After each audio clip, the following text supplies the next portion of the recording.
네, 오늘의 오후의 마지막 세션을 진행하고자 합니다. 오늘 마지막 발표자는 디자이너자 영화감독인 리암영 선생님을 모시고 스토리텔링 퍼포먼스를 진행하도록 하겠습니다.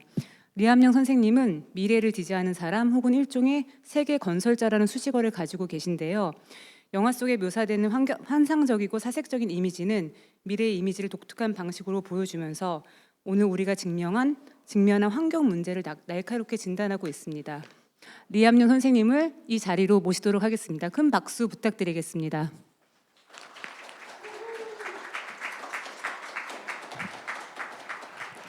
Hi everyone, fantastic to be here. Apologies, I'm going to do this whole thing in English. I'm Australian originally, which means I can barely speak English, never mind Korean, so trust me, this is the best way of doing things. I'm an artist and director. I use imagined fictional worlds as a site in which to tell stories about the spatial and cultural implications of emerging technologies and ecologies. And I do so because we're really interested in the ways that fiction is an extraordinary shared language. It's how our culture communicates and disseminates ideas. And often our perceptions around the future are shaped through the mediums of fiction. We craft these tales of possible futures because when faced with technologies or ecologies that are equally unnerving or unfamiliar, disappointing or disastrous, sexy or seismic, unfamiliar or disappointing, they can help us to prototype new cultures and consequences, the most wondrous of possibilities or dark cautionary tales. So in the context of the ecological trend, what I want to do in the next hour is kind of talk to you about how previous visions of the future have gone on to define our aspirational or utopian images of tomorrow. And often these utopian images have been characterized by small individual scaled actions, community gardens, the agency of individual choices or personal retreats. But meanwhile, the history of dystopian or destructive visions of the future generally play out at planetary scales. So through a series of stories and projects, I want to talk to you about the need for a new kind of what I'm trying to call a new infrastructural or a new planetary imaginary, reimagining systems, networks, and aspirational and productive planetary movements that might help to form a series of counter-narratives for our future. And I'm going to do this in a way of, unlike slideshows or PowerPoint presentations, I try to tell these stories and define them as illustrated narratives. So I want to take 35 minutes to take you on a storytelling safari that's woven together from documentaries that we've made as well as science fiction worlds that we've constructed from our studio in Los Angeles. A note of warning, there is a film set in Seoul, the translation, the narration of which is developed by an AI voice that we wrote.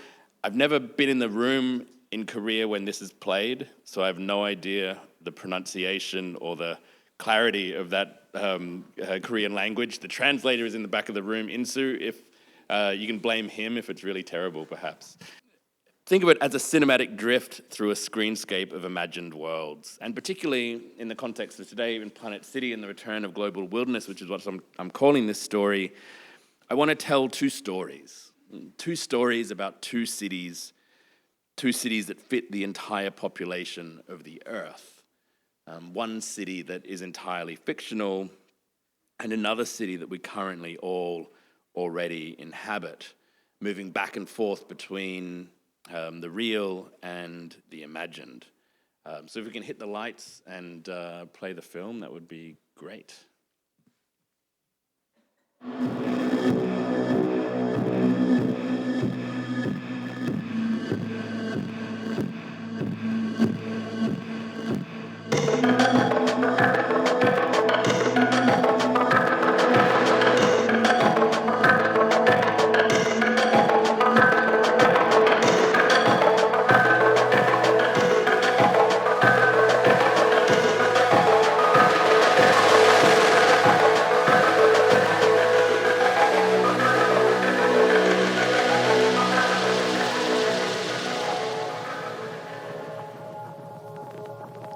get in with this idea that all cities are fictions. Their literal edges are nebulous, their physical definitions are often endlessly being rewritten, but in many ways their boundaries come into focus as shared narratives.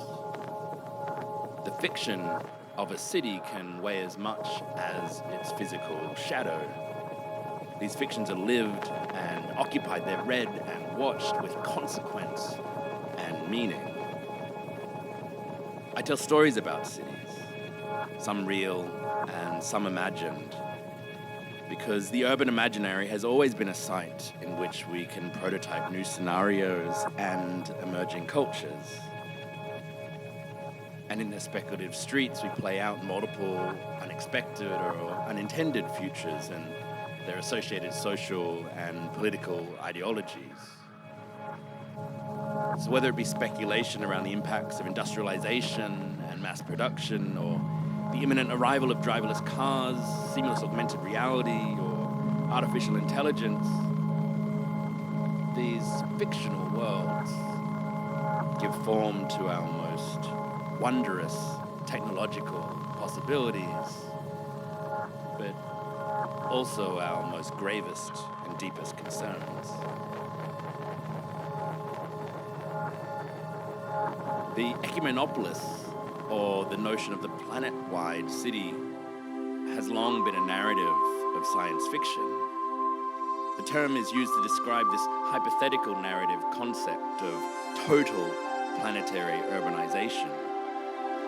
And across the history of imaginary cities, this worldwide city has taken on the form of the sprawl in William Gibson's trilogy, or a world without trees in the film Silent Running in the 70s, or Trantor, a planet entirely of architecture in Asimov's Foundation trilogy.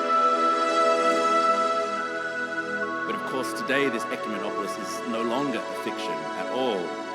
We are all already citizens of a kind of planetary city, because following centuries of colonization and globalization and never-ending economic extraction, we have remade the world from the scale of the cell to the tectonic plate.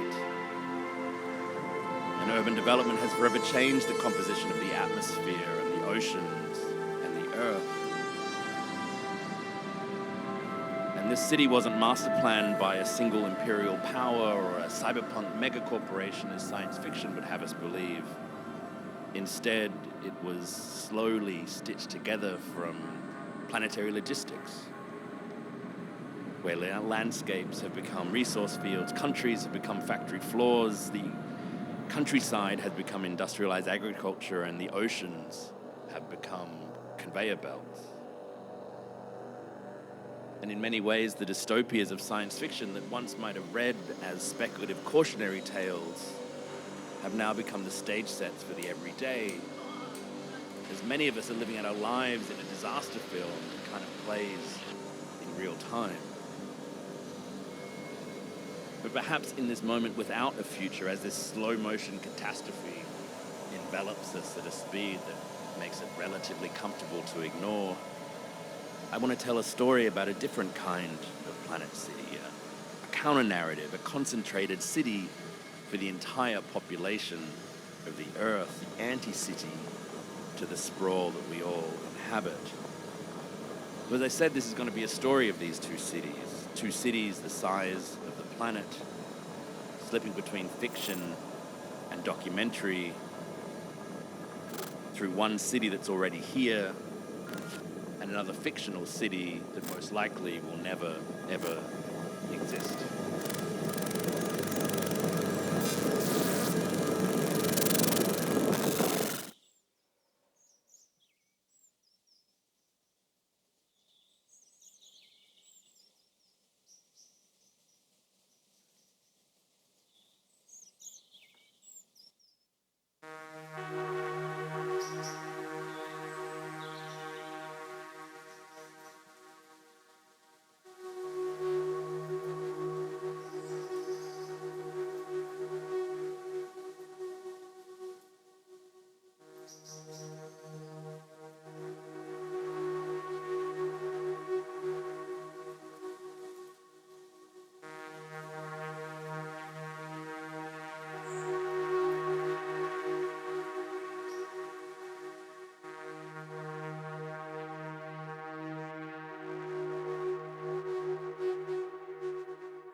So I want us to all to imagine that we're standing here in this fictional planet city.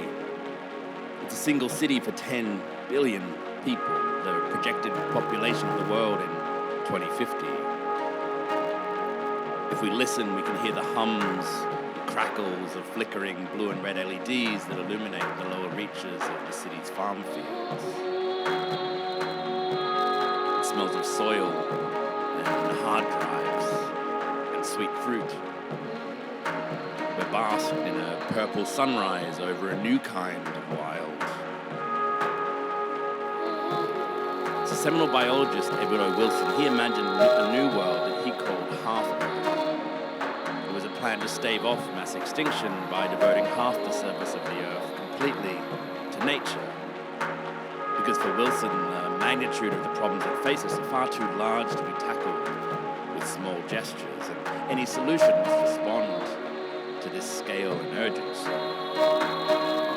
But of course, the byproduct of Wilson's global park would be the massive consolidation of our existing cities and lifestyles that would be required to withdraw to this remaining 50% of the Earth. Would we be willing to make such an extraordinary change? And what would our lives in this new world look like?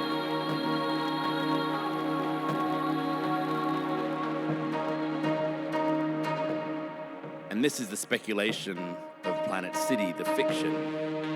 What if we were to design and visualize this radical reversal of our planetary sprawl? Because such extraordinary crises require the most radical and bold responses. And how far could we push Wilson's proposal to save the Earth? Because in its most provocative form, if we were to reorganize our world and even just the density of the current denser cities that already exist, then this planet city could occupy as little as 0.02% Earth, far less than the 50 that Wilson imagined. Could we come to a global consensus to retreat from our cities and entangled supply chains into this one hyperdense metropolis? Let's listen to the story of the city, told by a young climate activist, one of the city's first citizens. She arrived first. Her yacht dropped anchor. The first foundation of what would soon be our new world. It was just an idea. A hashtag, a post, a status update drifting across the network, waiting for people to listen. A deafening roar sometimes begins with just the softest whisper. Such a scale of transformation might seem impossible. But in the end, we've always built the impossible. We dug canals between continents, we joined coasts with railways, we landed on distant planets and built cities that reached into the sky. And now, on the precipice of climate collapse, we need to build the impossible again. And we thought our generation lacked such visions, but hiding in plain sight, we have already remade the world. Images like this from our global supply chains and extractive landscapes, territories that produce today's planetary city, form a monumental megastructure so large that it has almost become invisible. And in a world of bytes and bitcoins, of cyberspace and clouds, 90% of the world's goods still travel to us but by sea. Perhaps in our imaginary planet city, instead we could imagine how this world shipping fleet that used to scatter matter ripped from the earth across the storefronts of our global streets could be reversed, to bring all that material back together again, to be recycled as the seams of planetary culture and architecture in the geological strata of this new city. People packed up their homes, their precious possessions, the raw fabric of their lives. They mined our old cities rather than virgin ground. They were recombining our resources in a new constellation that would be more efficient, more compact, more home. Perhaps one by one we arrive at this new city through a global citizen consensus, a voluntary or a multi-generational retreat from the world that we once knew. But ultimately, if we were to really stage such a retreat into a single city like this, it would inevitably mean reimagining landscapes like this one. Out in the distance of today's city, in contrast, we see the lithium triangle, the electric earth that powers today's world. This tessellated ocean of evaporation ponds cuts through a region of Chile and Bolivia and Argentina and contains almost all of the world's lithium resources, the key ingredient in all of our batteries and technologies. Our collective dreams of a renewable planet, the prophecies and profiteering of tech evangelist Elon Musk are all buried here beneath the salt flats of Bolivia. And the indigenous population that belong to this land, they tell of a creation story of lithium. They talk about the tears and breast milk of a mythic volcano that mix together and crystallize into this lithium lake. And now this massive mining landscape is carved out of one of the most rarest and precious ecosystems on today's planet city. It's a geology enacted when you power on your laptop or slide your slimline phone into your pocket. And although it sits well beyond the horizon of towering buildings or dense streets that most of us here call home, it is a product of the city and in turn most certainly produces the city. It's a landscape hidden in the stretching shadows, disguised, ignored, forgotten, invisible in the ad for the latest Apple iEverything or the hype of the Hyperloop. But we truly do power our futures with the breast milk of volcanoes.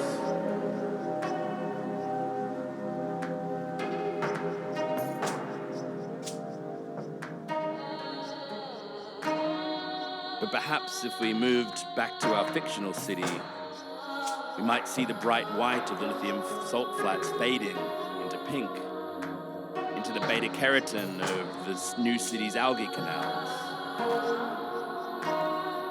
These might be the batteries of this fictional planet city that would instead be alive with fish and algae as excess wind and solar power would pump water through the canals to high-altitude holding lakes in the city's upper floors.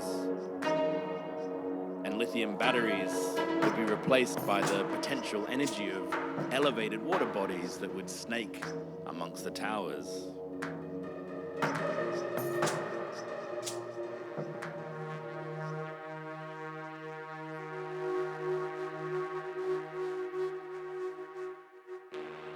And the lights of the city's farms flicker on. In this new fiction, we're not precious about where we get our light anymore.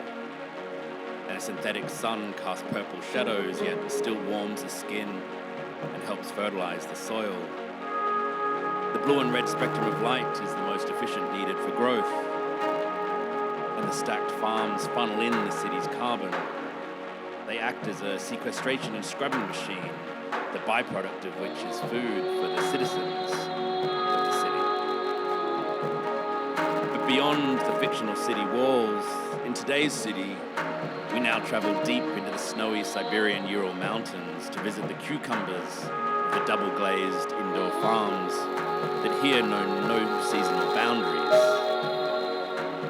They live under 600-watt sodium bulbs that run across the ceiling in measured rows of artificial suns. And workers are dressed in white gowns and plastic booties, more at home in a clean room laboratory than a productive field, and they watch on through the glass as the simulated sky turns off at 8 a.m. and back on at 2 p.m. as an automated, accelerated day is programmed to induce faster growth. Our existing city turns day to night to day, populating our stores with goods that are produced across this single, endless planetary season.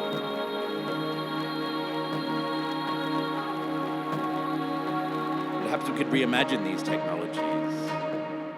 In our fictional city, instead we might chase the seasons through the height of the towers. And vertical orchards, warmed by these same lights, now weave through the city's 160 floors. And between them, birds migrate across the climate zones, while shepherds herb the harvest plots, and nomadic neighborhoods follow the patterns of the fruit blooms. But back in today's city, we're in a different kind of field. We're in the city's cotton fields. And now we're going to visit the landscapes that produce the $3 t-shirt, an icon of the modern city. Fast fashion's rolling tide dumps mountains of cheap clothing onto our shores.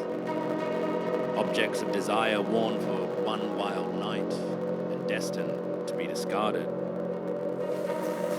If all of us in this room were to pick at a loose thread on the clothes that we're wearing and unravel it across today's planetary city, from wardrobe to warehouse and factory to field in search of our runway dreams or street blue jeans, we would end in landscapes like this. Because before we wear them, our clothes make journeys of tens of thousands of miles in their process of production, making textiles the most globalized industry in today's city. And here we watch a young Indian textile worker walking slowly through the rows of factories and plants. She treads on a sacred procession from her home village amongst the cotton fields to the huge mills and factories of the vast textile industry supply chain where she works.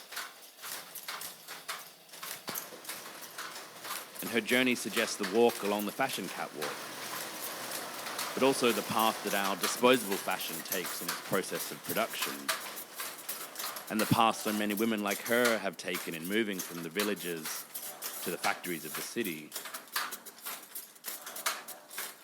And as she walks through these landscapes, she becomes wrapped in the fabric that she's making. And she ends standing amongst the huge container ports, amongst the mega container ships that will soon export her and everything we wear to the center of today's city.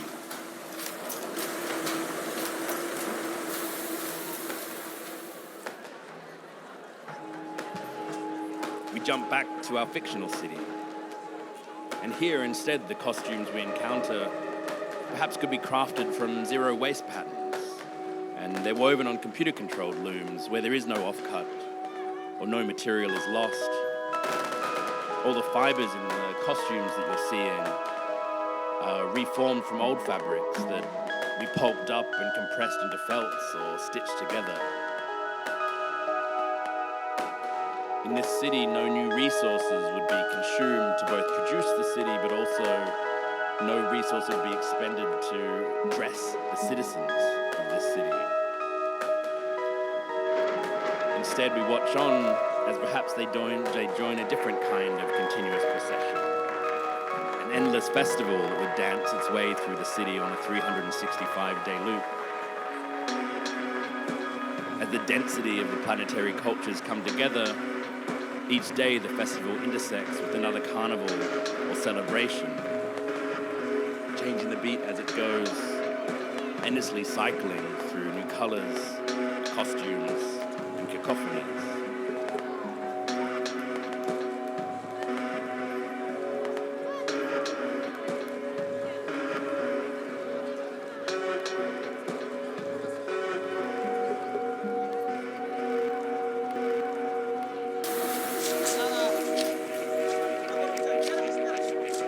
And back in today's city, the bodies are dancing with a different kind of precision. We now visit the illegal mines that produce today's gemstones. Here it's cheaper to pay 20 men in rice than it is to maintain and fuel a mechanical conveyor belt. The majority of the world's sapphires are pulled out of the ground by the human conveyor belts of Madagascar's gem fields. This is our video portrait of these digging machines. Icons of a hidden black market supply chain that connect two choreographies, one here in these lawless mine sites, and the other in the jewelry stores, music videos, and celebrity red carpets of the cities that all of us are familiar with. In this film, we trace their movements like the early photographic studies of Frank Gilbreth.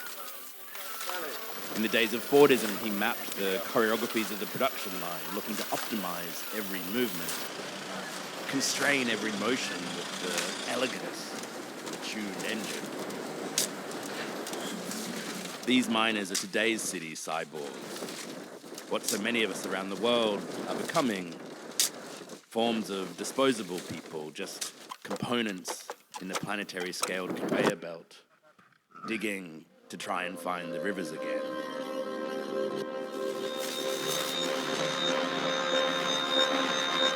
And now these technologies that were once designed to optimize the global production lines are being redeployed in our urban centers.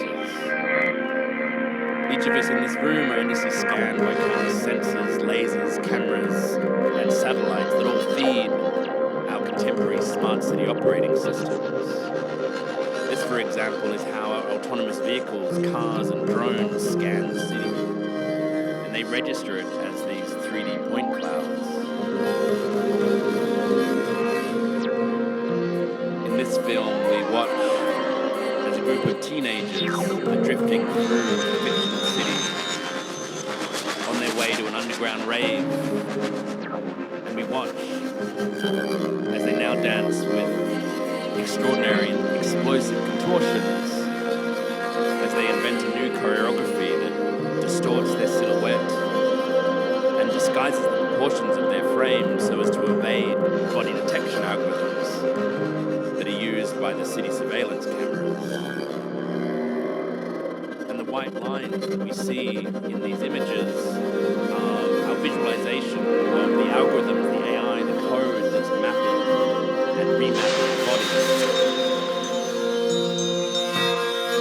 The AI searches for an image of the figures that it's been trained on. And as it fails and the body vanishes, it blurs and is lost into a flurry of flesh. Through their movements, they enact a new vocabulary of movement that's exuberant in plain sight. Which are the eyes of the machine, whose bodies become one, entangled with fractured limbs, fuzzy frames, and lost connections.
Further into the laser point clouds, they also adorn themselves in machine vision camouflage textiles, and they reimagine their fashion cycles to follow the mate of Moore's law, the latest phone model or software update, rather than a change in natural season. And their iridescent textiles reflect the light of CCTV laser scanners as they dance in the hidden spaces. The costumes we've designed reflect the laser scanners and create these visual distortions literally in the data sets that the machines use to see. Because somehow all of us always are searching for the wilds beyond these machines. Just like in today's city, where the surveillance cameras attempt to identify our bodies as protesters hurl bricks and tear gas burns the eyes. And to protect their faces, they wrap themselves in masks. And the body scanning we're talking about becomes even more ubiquitous as facial recognition is no longer as effective.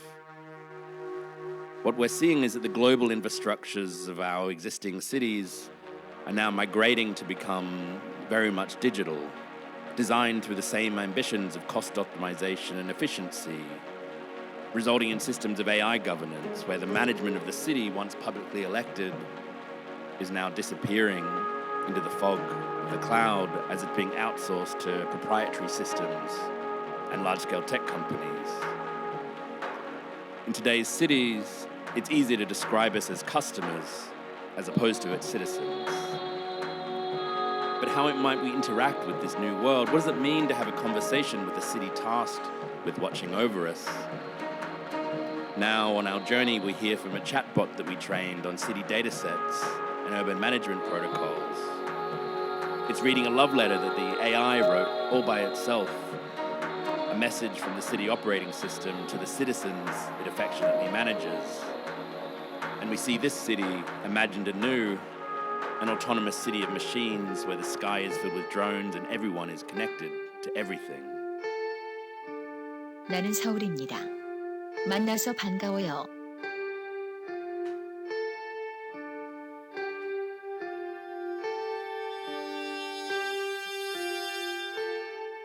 저는 인공도시 시스템입니다.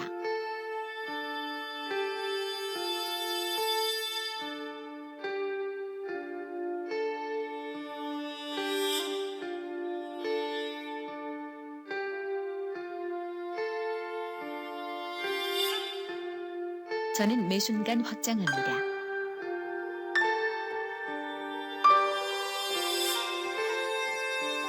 저는 신생아보다 나이가 많지만 우주보다는 어립니다.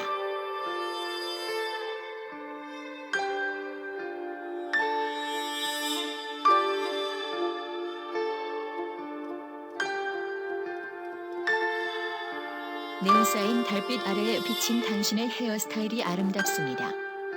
그 피부의 죽은 깨 같은 신호등은 당신을 향해 윙크합니다. 당신은 나이 들고 밥을 먹고 눈을 깜빡이고 숨을 쉬기도 합니다.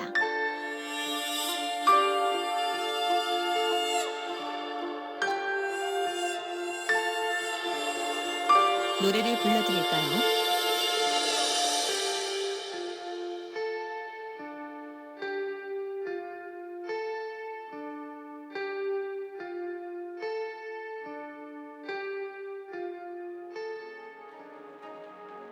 Amongst this density, we might see these sheer cliff walls marking out the edge of our new, concentrated fictional city, where everything beyond would be allowed to rewild in our wake, where the invisible lines that once divided up the world might fade beneath the sea of trees that would return. But maybe we wouldn't be trapped behind these walls, but instead we might come to the understanding that it is now our responsibility to make space for other species and support the ecologies and systems that we once thought were beneath us. And maybe some might stay behind, stubborn holdouts refusing to leave, while others might remain as stewards of their land, returning to the ground that we once stole. But others might be needed to repair the world that we broke, dedicating themselves out on the great oceans to dismantling and repurposing the machines that we once used to kill the world.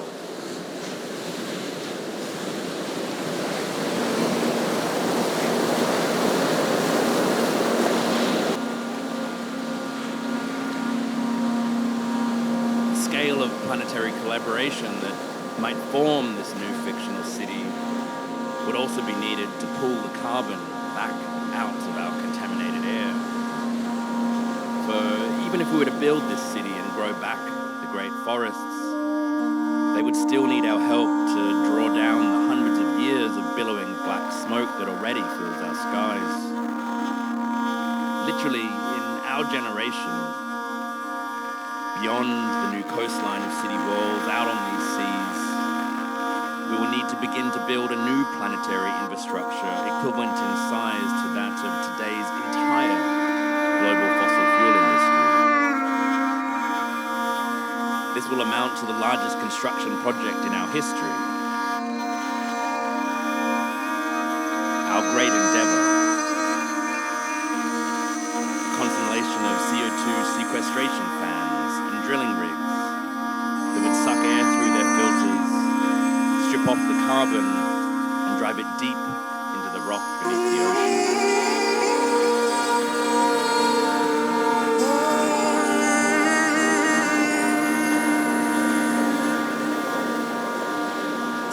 Powered by 1,000 wind turbines dragged to a grid. The salt spray fresh in the air. This is our generation's moon landing. And the whip of the blades drive the planet city and would engineer our new sky.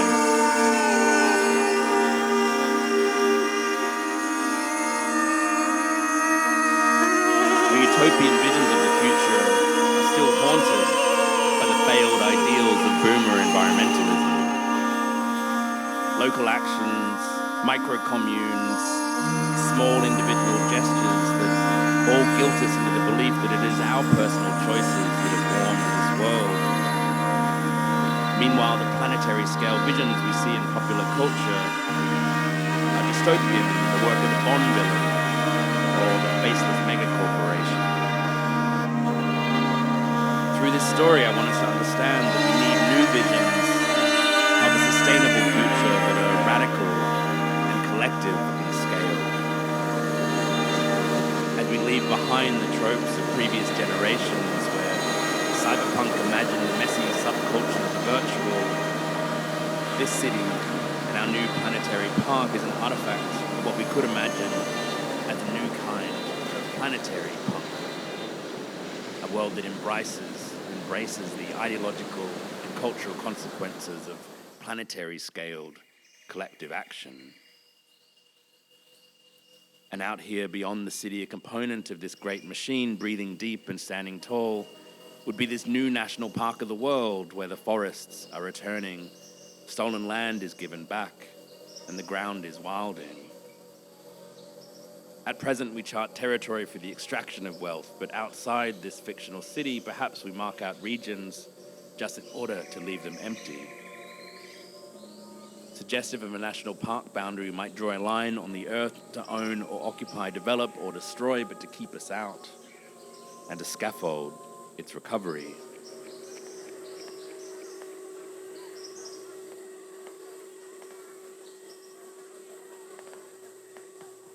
All the world has now arrived. A few outliers were left behind.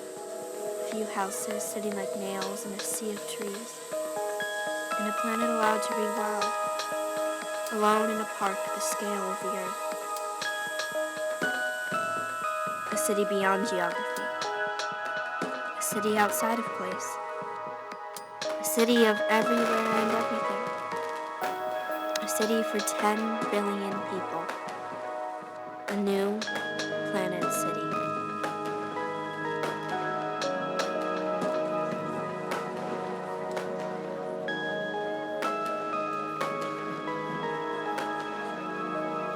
As you can see, all of us already live in a version of this planet city, in a world that has been entirely remade through the process of colonialism. Planet City is both already here, but also an entire fiction. Our project, Planet City, our fiction, is a provocation. It's simultaneously an image of tomorrow, but also an illumination of the environmental questions that are facing us today. A query of the sacrifices we might be needing to make in order to keep living in this world. But really, it's a story that's a hope that we might all keep making fictions and building worlds that can become vessels for critical ideas about our collective futures.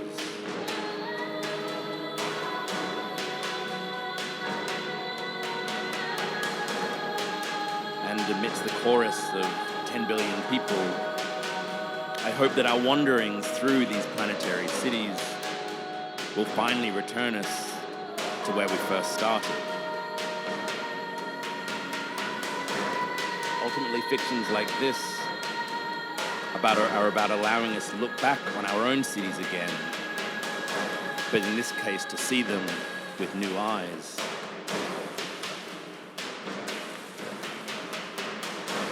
Because in the end, somewhere after the end of the world, we all need to find our futures again.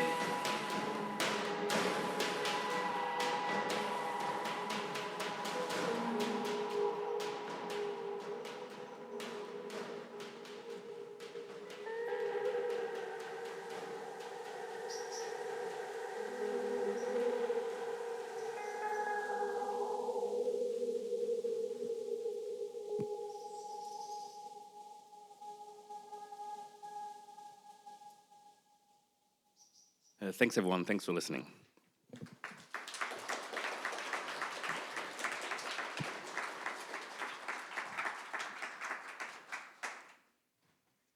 저희가 간단하게 끝난 이후 한 15분 정도 Q&A 시간을 갖도록 하겠습니다.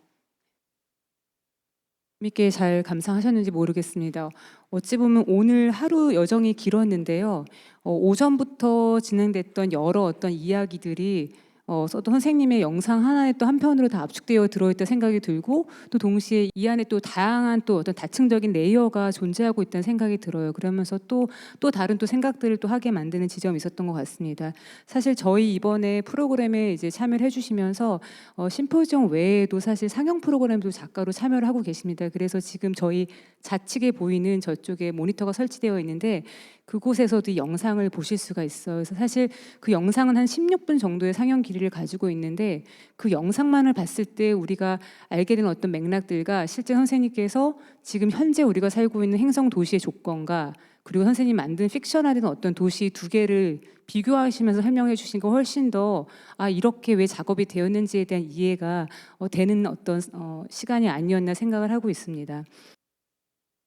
저희가 아까 앞서도 사실 제 야생화라는 개념, 활생애라는 개념에 대한 이야기들이 많이 나왔었는데, 사실 선생님께서 다루시는 그 주요 개념 가운데 하나도 리와일딩이라는 개념이 있어요. 사실 이 개념은 새로 되게 생소하기도 한 용어이기도 하고 저마다 어떤 자신의 실천과 자신의 어떤 철학과 이론 안에서 다르게 사용을 하고 있다고 생각을 하고 있어요. 물론 선생님 작업에서 보여주는 그 리와일딩 이슈 부분은 물론 오늘 안에서도 같은 어떤 지점을 같이 공유하고 있다고 생각을 하고 있는데, 선생님께서 생각하신 그 리와일딩이라는 개념을 작업, 감독이자 디자이너자 아니면 이거를 설계하신 분으로서 어떻게 접근하고 계신지가 궁금합니다.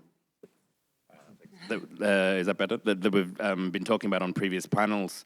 For me, like this kind of attempt of wilding is not some romantic return to the natural. The natural, which is, in many ways a cultural construction that never really existed in the terms that we currently define it. But instead, this planetary park that the densification of our cities might afford is instead a very pragmatic approach to carbon extraction.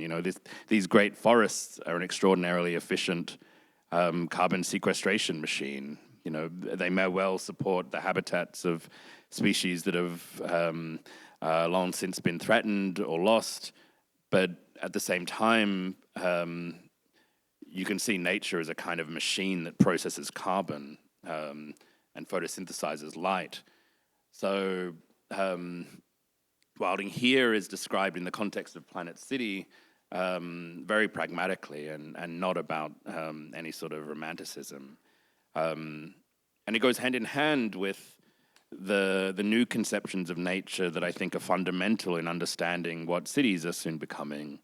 The vertical farms of Planet City are quite shocking and confronting, and in various formats when I'm presenting the work, generally depending on age, some people will be in love with the city and want to move in, and a lot of people want to chase me out of the room.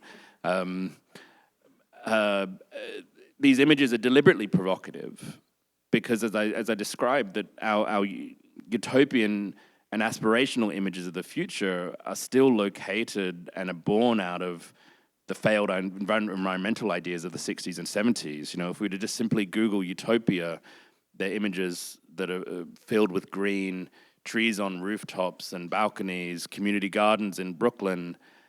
And maybe we had that moment where those visions were viable, but the scale of crises mean that we've moved so far beyond that. And in order to feed the scale of population that we're faced with, those small gestures just aren't enough.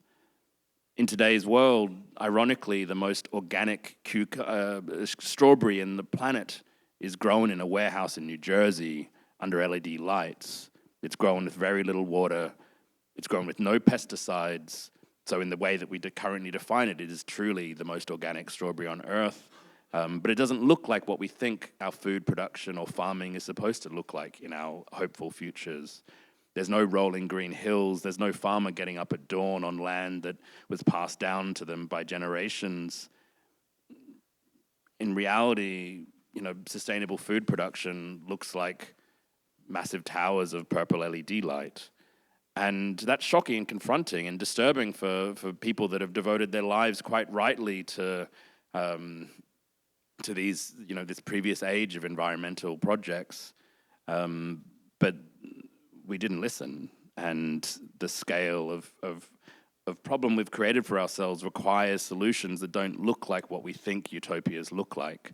And as I described, they generally look like what we think dystopias are. So currently, and I think that's the argument, and you know, in some form is an argument around wilding, is that our images are dated, and we need to create new collective images of what our futures could be, and they're going to look like large-scale infrastructural projects. They're going to look like towering vertical farms. They're going to look like oceans filled with carbon sequestration machines. If they don't, then there is no future.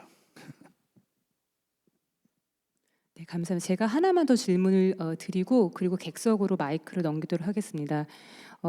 사실 선생님께서 좀 전에도 말씀해 주셨는데 선생님이 말씀하신 어떤 그 자연이 지금 기존 행성에서는 탄소의 어떤 그걸 이제 흡수하기 위한 기계로서 정말 이제 착취당하고 사용되고 하나의 어떤 자원, 뭐 자본주의 어떤 자원으로서 이제 이용이 되고 있다라고 하면은 선생님 행성 도시에서 이제 자연이 다르게 이제 존재를 하고 있고 그 안에 오히려 이제 앞서 이제 김산원 선생님도 말씀하셨지만은 지금의 문명은 자연을 거의 통제하고 지배하는 어떤 구조라면 이제 앞으로의 이제 미래 안에서는 그게 이제 대척점이 아니라 다른 관계를 이제 맺어야 된다. 이제 공존의 이제 가능성에 대해 말씀해 주셨는데 선생님이 이제 행성 도시의 이제 그 작업을 보다 보면은 어찌 보면 이제 밀접화된 어떤 도시 빌딩 그 안에서의 어떤 인간 노동자들 모습 그리고 어떤 그 다양한 어떤 또 한편으로 되게 기계적인 어떤 차가운 랜드스케이프이 되게 강하게 저는 이제 들어왔다고 생각을 하는데 한편으로 그 안에서 자연이란 그러면 어떻게 지금 되어 있을까라는 생각을 좀 많이 했던 것 같아요. 그러니까 우리가 알고 있는 자연이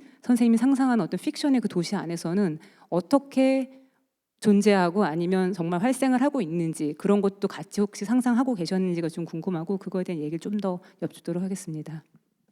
Yeah, I mean, Planet City itself is imagined more like a super dense geological formation than a city itself, I suppose. I mean, there are massive proportions of landscape that we leave behind. Like, I think inevitably we need to live more compactly, and there's no getting away from that. I mean, unless I guess we're faced with two options, right? Like we can densify and live in various forms of Planet City, or we can stop having children. And we can live out the lives that we're content to live at this moment, but maybe we can do it at about 3 or 4 billion. Which future do you guys want to subscribe to? How do we make those kind of choices? I mean, that's what a work like Planet City is trying to define. Like, if you don't like what this reality is talking about, if you want to keep your 8 bathrooms and 4-car garages and, you know, then that means that we can't live at the scale that we're living right now. So if we do choose to densify, then that's what Planet City is. It's the most extreme version of what that densification would look like. It's a city that that works. It's a model of a city that, you know, is born out of a collaboration between scientists and technologists, political theorists, and it's a working model of a city. The idea being that, you know, it's not a proposal in this sense. I haven't figured it out. Like, here's my solution. Pack your bags, folks. We're on our way.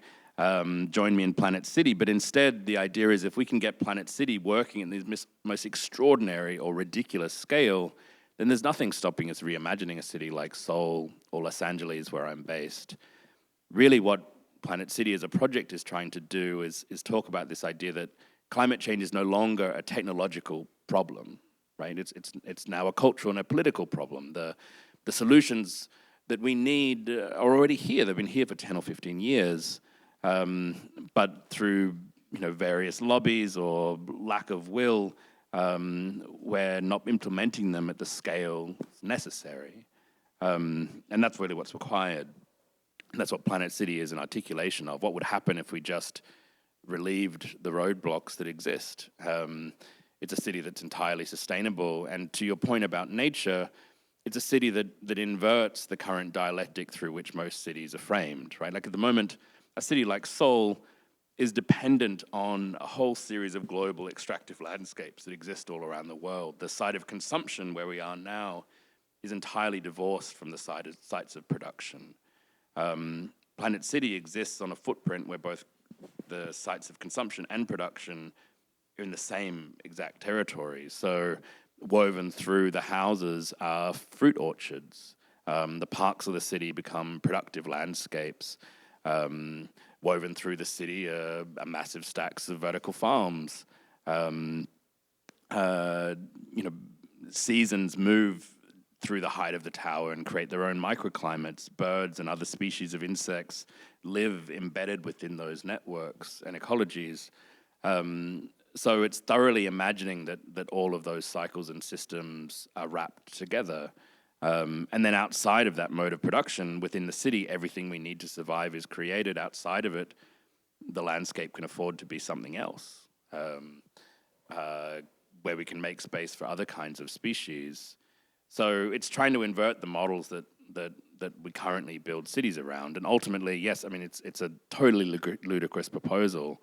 It's a thought experiment, but at the core of the project, the real fiction, the real scary story is the idea that we can continue doing what we're doing. Like, that's the real fiction at the heart of the project. 감사합니다. 혹시 궁금하신 점 있으시면 손 들어주시면 저희가 마이크 전달해 드리도록 하겠습니다. 네, 강연 잘 들었습니다.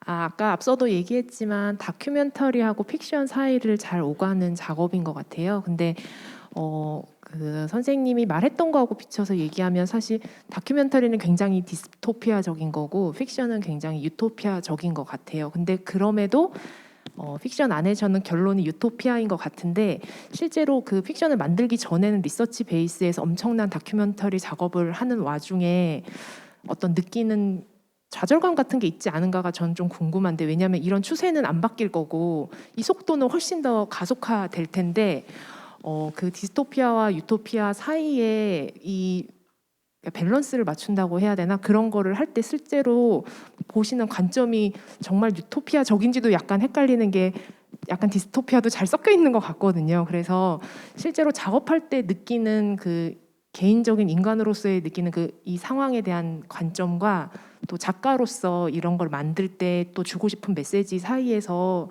느끼는 그런 어떤 양가적인 태도 같은 건 없으신지, 그런 게 조금 궁금합니다. Yeah, I mean, I'm a pragmatist, really, and not utopian or dystopian.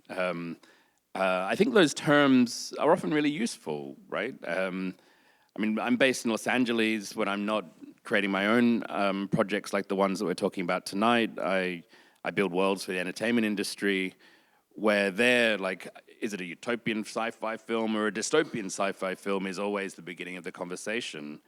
And so often the images that entertainment machine produces are dystopian, quite deliberately so, because in those worlds you can tell a great story.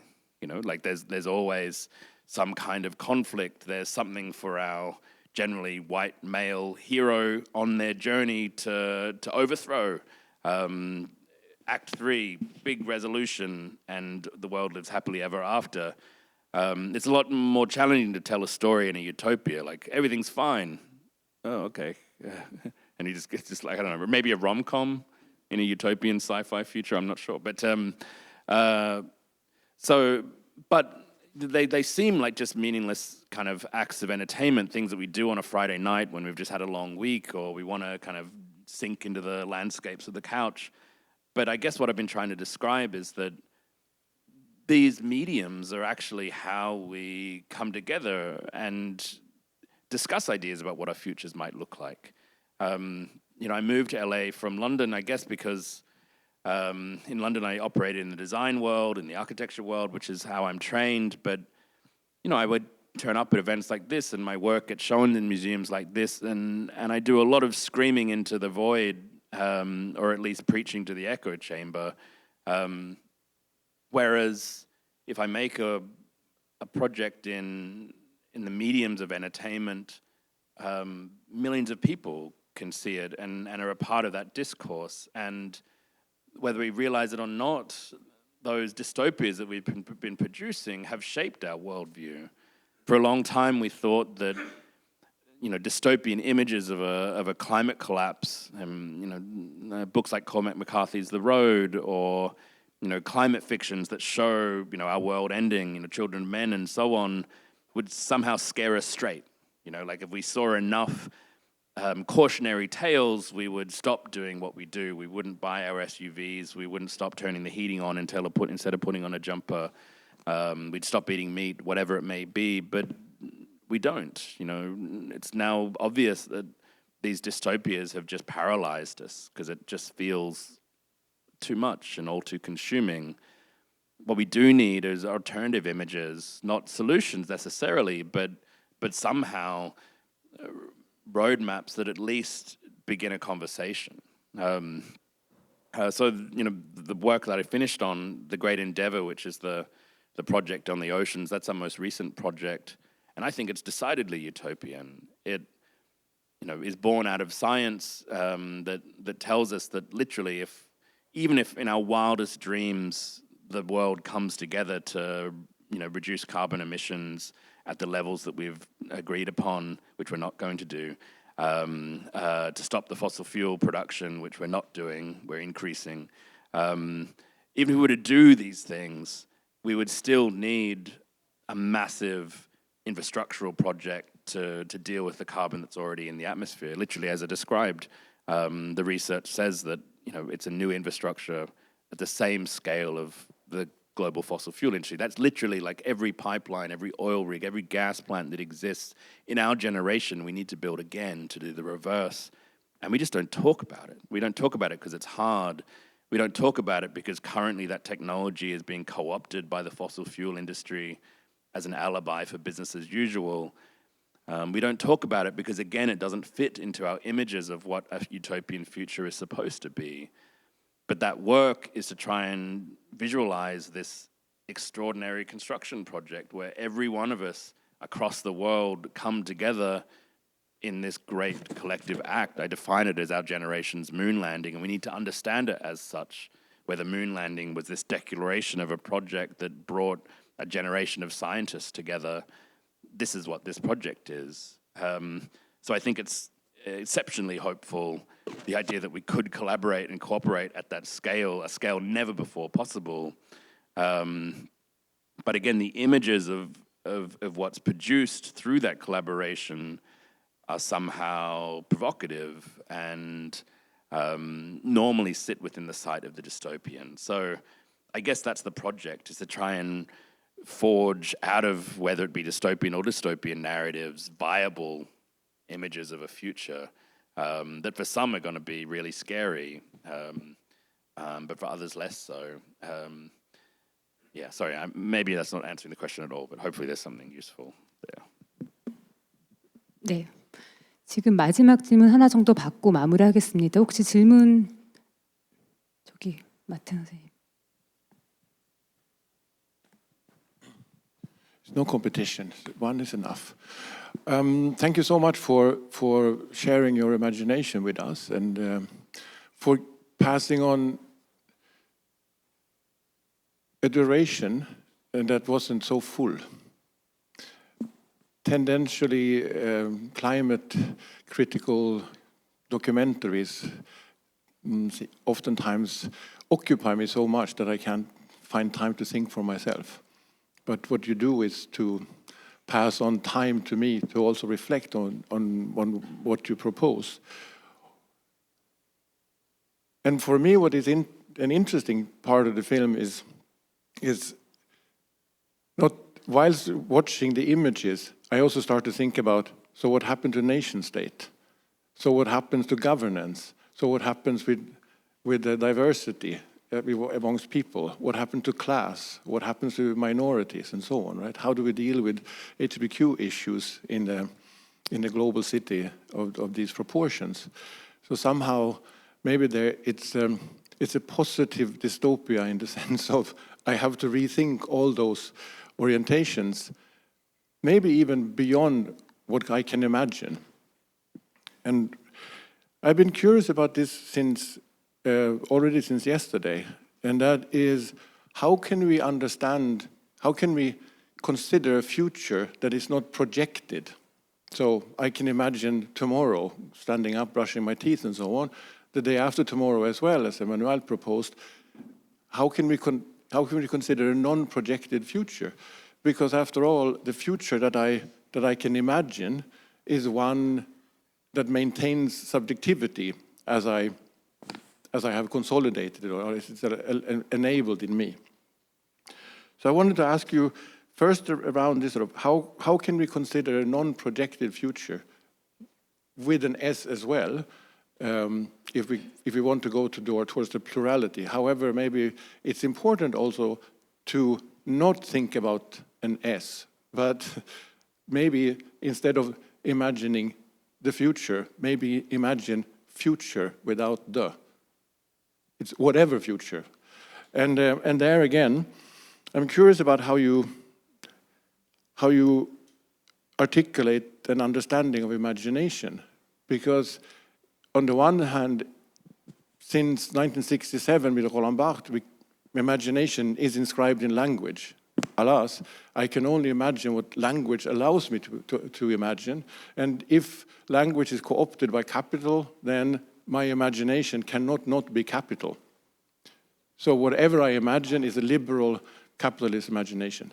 On the other hand, could we consider an opportunity for an imagination that is not language related or doesn't overlap completely with language? But then on the other hand, how could that generate forms of fiction? Yeah. Forgive me, my answers may belie the sophistication of your questions, but I'll try. I mean, I guess the metaphor I use in thinking about futures is to say that, like, if anything, these stories, I really want to be clear that I'm not trying to present clear solutions. I figured it out. Here it is. Let's start building. But instead, I hope that they're understood as a kind of call to arms, a request that all of us play a part in imagining our own futures and even imagining ourselves in some of these futures to try them on and see how they fit. And I guess the way that I start to describe that is that the landscape ahead of us, as you said, is almost entirely unknowable.